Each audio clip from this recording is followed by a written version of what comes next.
do this, I think, was a kind of a case of, all right, you're going to complain about it, do something about it. And I think that's why I've just set my timer there for 20 minutes, because I will try to keep to the 20 minutes.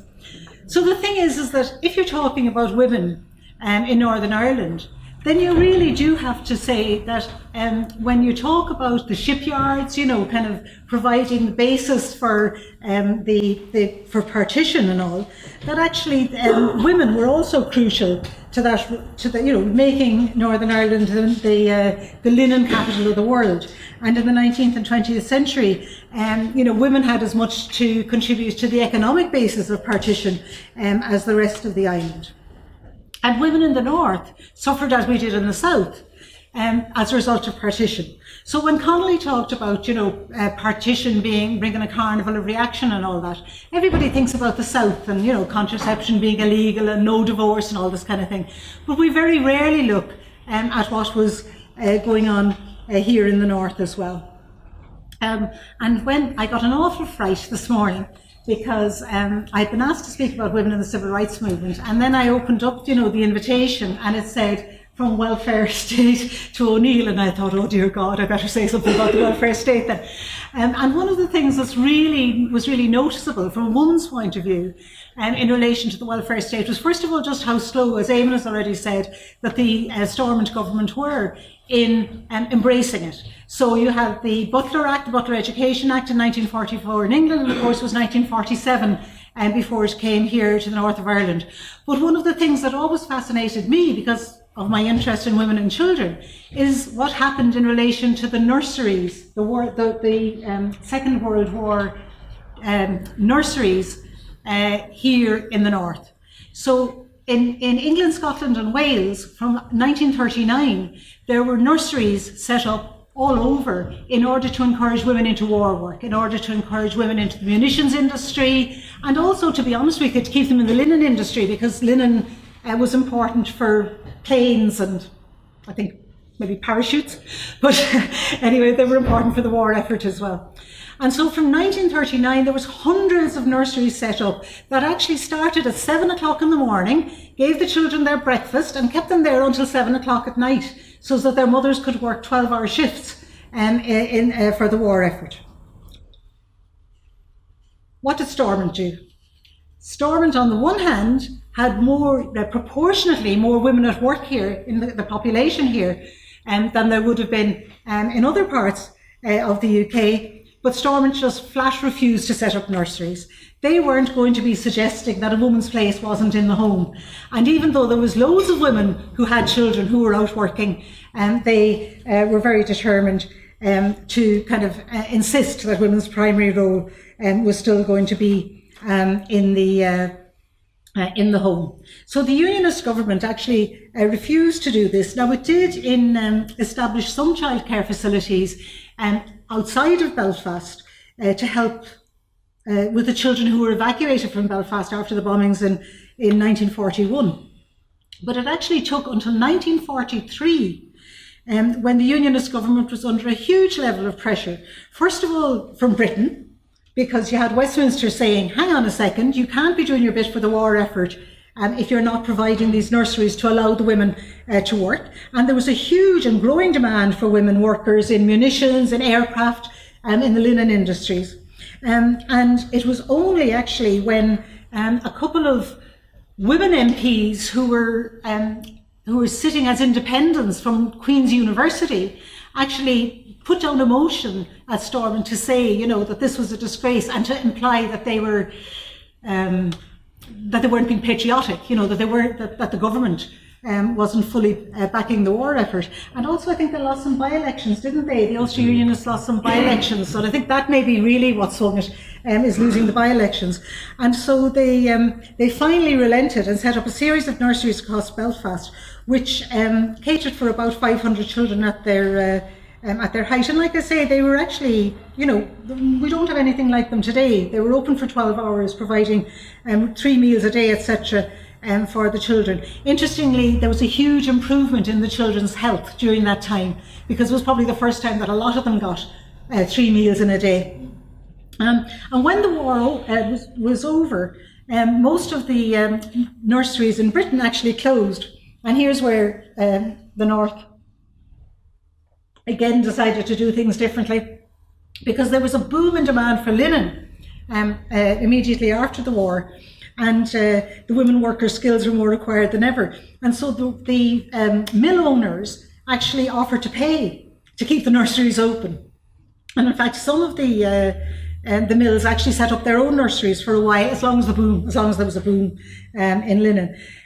But as soon as the demand for linen dropped off again in the early 1950s, the demand rose really quickly to close the nurseries.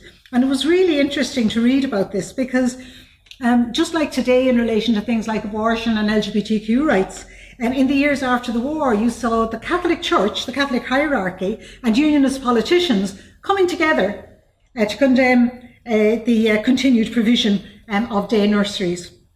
From 1945 onwards, there were Lenten pastorals and sermons at confirmations, where bishops sort of said that the nurseries destroyed the natural and divinely ordained traditional family. In fact, one bishop argued that, this is a quote, that the development of state welfare services were, quote, the infiltration of bureaucratic state control into family life, the result of a pagan concept of society. And at the same time as the bishops were saying things like that, Lord Glentoran was attacking the nurseries in a storm debate, saying the proper place for a child aged 2 to 5 years or 2 to 10 years is in his own home. We must have an ideal that the man should be able to support his wife and family. And of course, even though the nurseries did then close, the idea of a family wage was always something that was, only for the middle classes, really. Working class families never had enough for a family wage, and women had little choice but to continue to work outside of the home. Of course, with the advent of the welfare state, there was a whole lot more jobs opened up to women in the NHS, in education, and for the first time, working class girls were able to access secondary education and even university. Although, of course, we know that here in the North, getting a university degree didn't guarantee a decent job if you were the wrong religion. And I guess it's not surprising then that when the civil rights movement started, that women were going to play an important role in it. I was living in Cork, and I was just going into secondary school when the civil rights movement started here. But in 2003, I was doing a research project here in the city with mothers in disadvantaged areas. And I wasn't wanting to talk to them about civil rights at all. I was wanting to talk to them about how they managed to make ends meet, and how in particular they were able to get bits and pieces of work, and how that work contributed to them being able to make ends meet. And I was really, really surprised by the extent to which the civil rights movement came up again and again, mainly with the women who'd have been in their late 40s, early 50s. So women who were probably 16, 17, 20 at the time of the civil rights movement. And so many of them had, clearly they thought these were the best years of their lives. They were talking about the great time they had during the civil rights movement, the fun that they had, the crack that they had, the freedom that they had, just the high. You just got the impression that this really was the best time in these women's lives. And I was actually kind of fascinated by that, because I thought, well, that's not, when you read about the civil rights, when you read the history books and that, you don't just get that feeling of excitement. And so then what happened was that in 2008, for the 40th anniversary, is that right? Yes, for the 40th anniversary of the civil rights movement, and again I was complaining about all of the men doing all the talking, and there being an awful lot of male, the men sort of seeming to dominate everything. And again somebody said, well, if you're going to complain about it, then write something about it, you do something about it. And so I took all the bits and pieces that I had from the women who had said stuff about the civil rights movement in 2003, and I went and then purposely went out to interview women who had been, who had walked out of the shirt factories, basically. I'd seen all this footage of women coming out in, terraced ranks, really, just droves of them coming out of shirt factories, especially coming down Abercorn Road, and you get these wee bits of films of like thousands of women, absolutely thousands of them. And so I thought, I'm going to go and look for some of these women and talk to them, and that's what I did. And so a lot of what I'm saying here is based on what they told me. And one of the things that they said was, why would you not expect women, working class women, to be to the fore of the civil rights movement? Why would you expect us not to be out on the streets looking especially for housing? So housing, when you think about it, right, who's stuck in the home most? You know, for whom is the home, you know, most a place that you need to be some way decent and some way comfortable? I grew up in a 2 up, 2 down, and there were 7 kids, and I thought that was ridiculous. I thought, like, looking back at it now, I think, how did my mother bring up 7 kids in a 2 up, 2 down? My best friend lived in Fulton Place before the civil rights movement. She lived in a 1 up, 1 down, and her mother had 14 children. So that is literally like 4 times worse than our family was. And so when you hear about that kind of thing, you realise that it's the women who were dealing with that kind of poverty. It's the women who were trying to, remember, these were the days before washing machine. They had no running water. They were having to do the washing out in the backyard, or bring the water into the kitchen and try to heat it up in a tin bath or something, and then trying to get that dry in homes that were overcrowded and damp, without. You can imagine the condensation and everything that comes out of that, and the asthma, and you name it. You know, it's actually, the women were having to deal with the worst of the housing conditions, because the men were able to go out and, I don't know, walk the greyhounds or go to the pub or go to the bookies or whatever if they didn't have a job to go to. But the women were stuck doing a lot of that, and that was actually Protestant women as well as Catholic working class women who were having to do that. And it was also the women really who bore a lot of the brunt of discrimination in employment, partly because it's always women who have to deal with family poverty, and so if there's no employment, then they're going to have to work that much harder to make ends meet. And yes, there was work for women, whatever their religion, in the shirt factories, but work for men was very scarce. And that then left you with, as a married woman, and these women were talking to me about, when they got married, what were their choices? So there was a couple of things they could do. They could, and actually this is somebody was talking about. She was saying you could work all day in a shirt factory, come home at lunchtime in the middle of the day to make the family dinner, because in those days people had their dinner in the middle of the day, do the shopping on the way home to make the tea, and then get everything ready for the next day's dinner, as well as looking after the kids and doing the washing and all that before you go to bed. So basically these women were talking about being, if you were to choose to work in a shirt factory and thereby, keep your man at home here, that he wouldn't have to go to England, that you would, you were working a double, not just a double shift like we work today. I mean, most women work a double shift most of the time, but a double shift without a washing machine, without a fridge, without a spin dryer, without all the kind of things that we have these days. If you didn't want to do that, if you thought, no, I can't just exhaust myself like that, then what were you going to do? You could kiss your husband goodbye, you could send him off to England and have him send home money every once in a while. And yeah, it wouldn't be a great life, but at least you wouldn't be having to, work so hard. And then the only other option, obviously, was to bring a family up on the dole. And a lot of them were saying that was something that they didn't want to do because they'd seen their mothers doing it. It was just too hard. And they really thought that it was horrendously difficult and really very stressful emotionally as well, because of the difficulties making ends meet. When I hear them, when I think about that now, I give a hollow laugh, because actually at that time, proportionately, the amount of money that people would have been getting on benefits was literally 3 times what they're getting now. So in 1971, benefits were about 30% of the median wage. Now they're only about 11%. So work that out and think about how difficult it was. Most of you here are kind of around my age, not much younger. So think about how difficult it was for your mothers. And then think about what it must be like now on a third of that money. And I sometimes think that some of those women were able to budget manage their budgets, their seasonal budgets, their annual budgets, as well as their day-to-day budgets, better than any CEO that you can come across.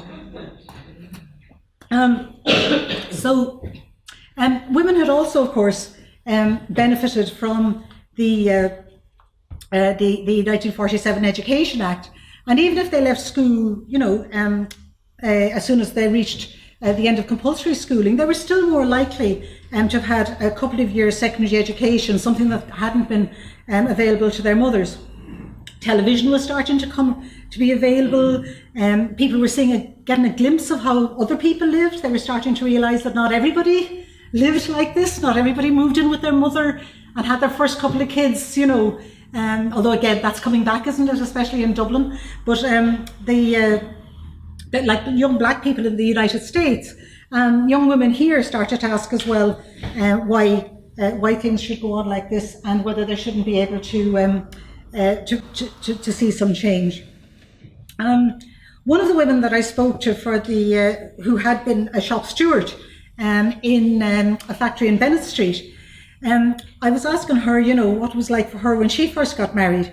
And she said, well, in 1967, when the civil rights movement was starting up, she and her husband and 4 children lived in a caravan behind her mother-in-law's house. And she said that when they were looking at the telly, and in particular when they were seeing the civil rights movement in America, they thought, like, this is what they thought, and this is what she's saying. She says, why did our parents live their entire lives like this? This is what they were thinking. Why did our parents live our entire lives like this? All the housing and jobs carry on. You couldn't have called it unrest, just we were all heading in the same direction. It was a generation between 20 and 30 years old that was saying, we cannot go on like this. We just cannot go on like this. And we looked around the world and we saw civil rights in America and the students in Paris having a ball. And we thought, why couldn't we do that?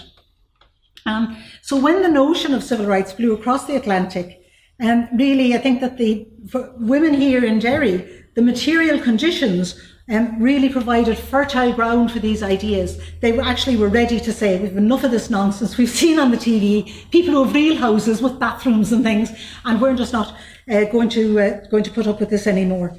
And so that's why, all these women were saying, that's why we walked out of the factories in the thousands that we did do. Now, one of the things that I asked them is, what were they doing at all? Because if you look at those films, they're all going, one man, one vote. Thousands and thousands and thousands of women going, one man, one vote. And I was like, what were you at? Like, one man, one vote? Did it never occur to you that you weren't men?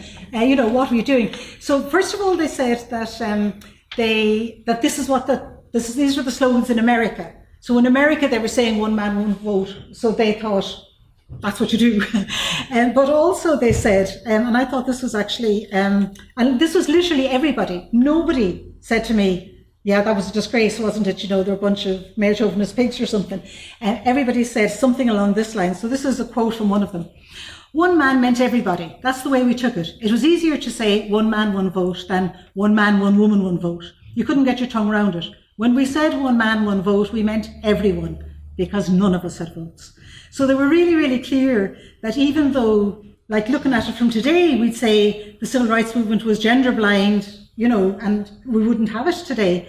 They were really clear that they had a fairly equal role in the civil rights movement. And actually, when you think about it, that is the case. I mean, when you actually think about the chair of the Northern Ireland Civil Rights Movement, Betty Sinclair's a woman, Inez McCormick heavily involved here. This city, Bridget Bond, Kathy Harkin, Sadie Doherty, Dolores Meenan. Some of them like Kathy Harkin or Bridget Bond, people will know their names, but there's loads of others whose names are very often sort of forgotten now, but actually played really central roles in the civil rights movement here.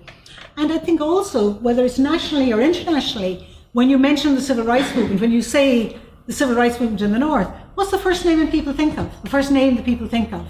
I mean, I would say it's Bernadette Devlin, Bernadette McAliskey, John Hume, Bernadette, very, the two names are really kind of have, equal billing, nearly nationally and internationally. And it's certainly the case that Bernadette was the spokesperson on the left, It's interesting, again, if you read her book, which was written, of course, The Price of My Soul, it was written, I think, in 1969, was it? So it was really the first of the books to be written the sort of contemporaneously. And she was really clear, let's be 20 minutes up, she was really clear in that book that actually when she went to America and when she was asked, well, what about your oppression as a woman? You've been talking about your oppression as a Catholic, as a working class person, as an Irish person in a colonised 6 counties. What about it as a woman? And she said, this is just a quote from The Price of My Soul. And her response to them was, hold on a minute, all my life I've been aware of my own class and my own nationality and my own religion. And I consider myself to be oppressed on all 3 counts. But I don't have the time and space just yet to even countenance any more oppression. If I am oppressed as a woman, please don't tell me about it. And she says, and that was true. In 1969, that was true. And I think that since I've kind of gone over time, just to sort of rush through and back to that, I think that it's fair to say that a lot of the women that I spoke to for that chapter that I wrote of that book, when I asked them about that, did they not think that they needed a women's civil rights movement? That's the way I put it. Did you not think there should have been a women's civil rights movement as well?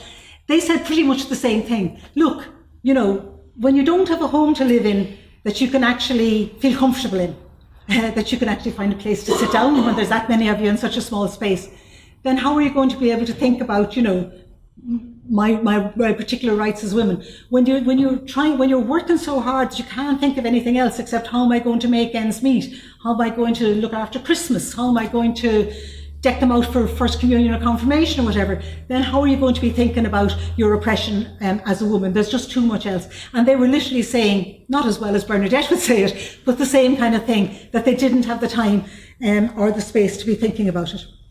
And the other thing that I want to say, just because, again, a lot of people said this, that maybe at the top of the civil rights movement, that it was very male and that the women weren't necessarily seen in the same way as the women were. But a lot of them said that actually when they were on the marches and when they were on the ground, that the women had every bit as much of authority as the men did, which I sort of thought was interesting. And again, Bernadette also says that in The Price of My Soul. She talks about being in a bit of a ruck basically outside of Dungiven on the Burntollet March, and the police coming up and they're all linking arms, and the police sort of say to her, oh no, we don't want to be fighting with girls, would you not go to the back there? And they all basically told them they weren't going to the back. And in fact, actually said one of the policemen dropped out. He says, I'm not going to fight girls. But there was that assumption that they were going to stand their ground and that they had, every bit as much to offer as the women. And personally, I think that when you look at, for example, the response in 1970 to when Bernadette went to prison in June 1970, Bernadette Devlin was jailed for 6 months for her part in the Battle of the Bogside. Things had been very quiet in Derry until June of around that time, and there'd been very little rioting and everything. The day that she went to prison, there was rioting started, and that rioting didn't stop for 3 days. Now, I think that that's a kind of a homage, as it were, from the streets to Bernadette to say, well, they may be locking you up, but we're going to make sure that they're going to be sorry that they're locking you up. So actually, and I think that it's worth sort of saying that actually the role of women as that sort of leadership role was actually recognised certainly on the streets and on the ground. And finally, I just want to say that perhaps the biggest gain for the civil rights that civil rights brought for women was something that again and again the women that I spoke to, and particularly the women who volunteered this information when I wasn't talking to them about civil rights, when I was talking to them about other stuff, that they talked about again and again, which was the fact that they had this surge of freedom, that they felt for the first time that they were breaking the kind of logjam of the way that things had always been, and that they knew that nothing would ever be the same again. And it might have been really kind of the 60s coming to Derry, like right at the end of the 60s or something.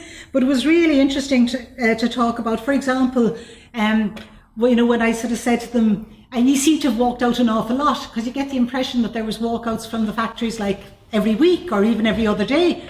And they said, yes, but we knew that if we all walked out, they couldn't sack us all. And we knew that if that was the case, that we were okay for going back in. So they generally speaking were. And they said that they took the same approach to their parents and even to their husbands. That if they were all going out, so if their parents were saying, if they said, I'm going down to the protest, or I'm going down to the meeting wherever, in the Guildhall or wherever, I'm going to the meeting, and their parents were, you're not to go out. They'd just be, yes, I'm away out. And they took the same attitude as they did to the factory bosses, and that is something that they wouldn't have dared to do before. I know I wouldn't have dared to do it at that stage down in Cork. So there was a real sense of freedom. And of course, many of the young women who were on the marches and at the barricades met their future husbands on those occasions. And so the men they felt that the men, generally speaking, knew what they were letting themselves in for. And this is a quote from, I'm not even sure, I can't remember who this is a quote from, but I thought it just really summed up what all of these women were saying. And I'll finish on this. She says, there was a whole generation that just rose up and changed in a couple of years, and the men had to change their views. It was amazing how many women, even women of my age, this woman would have been about 60 maybe when I was talking to her, even women of my age who were afraid to go against their husbands and go out and do things. But that didn't last. Civil rights in Derry definitely opened the floodgates for younger women, for young women who were told you're not allowed. They just said, I'm doing it. I'm away to the protest and you can't stop me. It was like a domino effect. Once they flipped it, the whole lot went.